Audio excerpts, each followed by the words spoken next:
see the order made by the Karnataka government? This draft bill is draconian, illegal, unconstitutional, undemocratic and fascist because of the conditions the draft bill.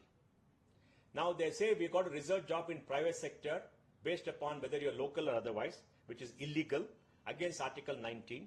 When Haryana tried to do it, the High Court struck it down as unconstitutional. So I don't know why they're doing it. Second, look at the definition of local. A local is a person who is born in Karnataka, domiciled for minimum 15 years, who can read, speak and write Kannada. Okay. And if you don't have a Kannada as a third language in a school leaving certificate, it means that you have to pass a test from a nodal agency. Now look at me. Okay, I am born here, I've lived here all my life, I'm highly accomplished, I've done a very good job here, and if I go seek a job, if I don't have Kannada in my third language, I have to pass the test.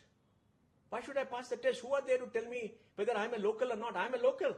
This state belongs to me, my city belongs to me. How can they define me and say they're a local? It's illegal. It's against the constitution, against the citizenship norms. And then they say you have taken nodal test. What test is that? Why should anybody take a test? Of course, I got third language Kannada in my school certificate, but I can speak Kannada, but I can't read and write as easily. They say fluently. I mean, how can it work? And then they say, for any enterprise who got more than 100 employees, there'll be a government representative on the recruitment committee. How can they put a government representative? Is licensed Raj. Karnataka is a very corrupt state. All these inspectors will go down and take money. And then you got all these violent elements in Karnataka will go down, beat up people and all that. And they do nothing. What have they done last time? Only after Faro they stopped it. Now this is draconian, illegal. There are no dearth of jobs in Karnataka. There is no discrimination against anybody. You ask any employer, when they hire people, they see whether you pass this test or you got a skill. Whether you're a male or female, they don't care. Whether you come from anywhere, they don't care. So long as the Indian citizen, they give you a job. Now ask yourself, if you look at the conditions, whether you will be a local. There are many people from the minority communities who have studied Urdu. They don't have Kannada in their school leaving certificate. So will they all be discriminated because they are not local? They're beating their own constituents, own supporters. Managing the safeguard of the Kannadiga people. Look, there are more jobs than people. If you want to promote Kannadigas for jobs, spend more money on higher education, train them, spend more money in skill development, spend more money in internships, spend more money on apprenticeship programs, so they all become skilled. Not like this. What are you trying to achieve by this? Nothing except the thing. And I'm surprised. Chief Minister Siddaramaiah has been Chief Minister earlier. He's been finance. He knows everything. D.K. Shivkumar, Deputy Chief Minister for Bangalore, he's trying to build brand Bangalore and everything. He knows. He's a businessman. He's now trying to promote Ramnagara, South Bangalore to improve real estate business for everybody, including him. Now we think people will come here. Priyank Kharge, who's IT Minister, announced a very nice policy for GCCs. Say we'll go beyond Bangalore, promote jobs. Now will they come with all this? And then MB Patil, our Industry Minister, went abroad, is trying to get investment. Will those investors come? They don't want condition. They don't want government officers sitting in their office. They don't like all that. They'll go elsewhere. It's a free country. Tamil Nadu has got a GC policy better than Karnataka. And Hyderabad has got better infrastructure than Bangalore. They'll go there. They're promoting. They'll all be jumping up and down as Karnataka shoots itself in the foot and destroys jobs. And no Kannadiga want this kind of thing. All Kannadigas are reasonable people who want the children to be educated. There are enough jobs for them. Today in the metro is going slow because there's no labor. All infrastructure companies are suffering. All infrastructure real estate companies in Bangalore are suffering because they're getting labor from outside because Kannadigas don't want to work there. They don't come. What do you do then? For all of them, you got to say, are you a Kannadiga? Are you this? And train it. What are you trying to do? Who has applied their mind? Is there a mind at all that has been applied to this? I don't know. It's a very draconian, very sad day. In one swoop, they destroyed the brand equity of Karnataka, brand equity of Bangalore, because whatever happens in Bangalore is broadcast all over the world.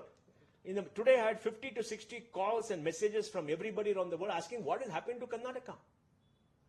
At this point of time, so when you call your city a global city, a metropolitan city, and we are open for everything, open for ease for do businesses, other side you are coming with this Yes. kind of law, will not, it affects the It affects people will stop coming, jobs will be destroyed, our children will not have good jobs. It will have an opposite impact. They must withdraw this bill and announce more job scheme, spend more money on jobs. Today, look at the state. KSRTC has no money for pay employees. Bescom will go broke because government will not spend money because they're giving free things, right? Now, Bangalore requires 15,000 buses. We got 6,000. Where is the money for investment? Our metro is 3 years behind schedule. Our roads still have got potholes. Traffic is still bad, is not improved. And any infrastructure is going very slow.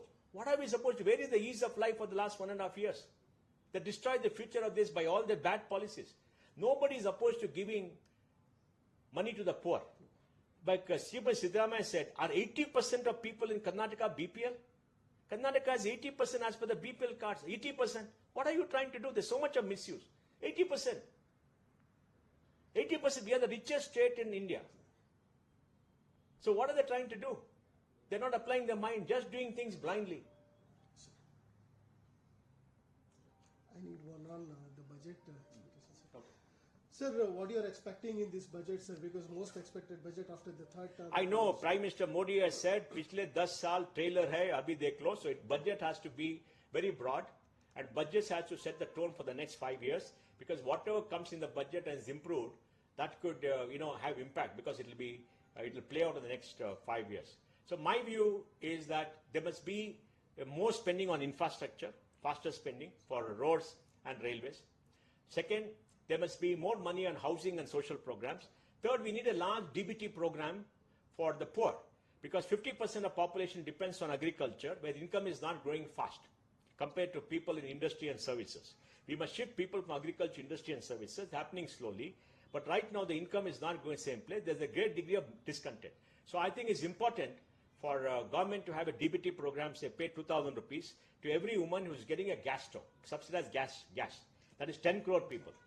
And that will create purchasing power in rural areas because they're largely rural and some in urban. And that's very good because bottom of the pyramid will have money to spend and that will create purchasing power. Middle class is very angry and upset. The last 10 years, taxes have increased on them. School fees, college fees has gone up. Rental has gone up. Their income has not grown the same pace. Inflation has been high. The quality of life has improved, but not so much as they wanted. And they're paying more taxes. If you look at the tax slab, you're paying more tax in real terms because of inflation. In the last 10 years, inflation is about 75-80%. But tax slab has not improved. So they must improve the tax slab. And then they're given a lot of breaks for housing. Only 1 crore people take housing loans. There are 6 crore taxpayers in salaries. What about the balance? They can't use that. Then they have the slab, that new thing, 7 slabs, 7 layer, 6 layer. It's ridiculous. They must have 3 slabs and say 0 to 5, no tax, 5 to 10, 10%, 10 to 15, 20%, above 15, 30% with surcharge. No deductions except 80D for insurance and 80G for philanthropy. And the limits are already there. And then leave it, let people choose. People should have more money to spend instead of everything being invested, housing loan, this loan. How will you live?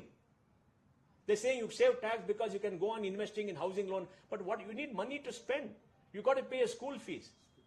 And you got, EMI cost has gone up because Reserve Bank says vegetable prices are going up, so raise interest rates. I don't know how interest rates can impact vegetable prices. It's ridiculous. But they still say that. That's the country we are. So I think, this is there. And then we want ease of business. Regulations should come down. Our court system is broken. You don't get justice.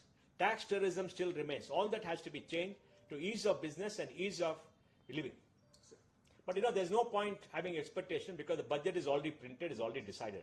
I don't know what we can say in front of everybody of expert. We don't know. It's already been decided, already over. But consultations are not there.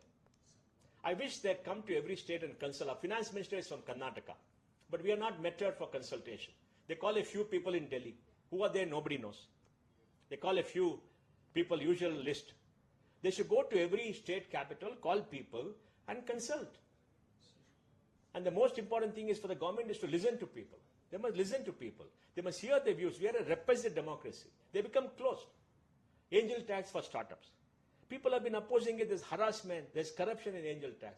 We have told everybody. They don't listen. They don't want to do anything.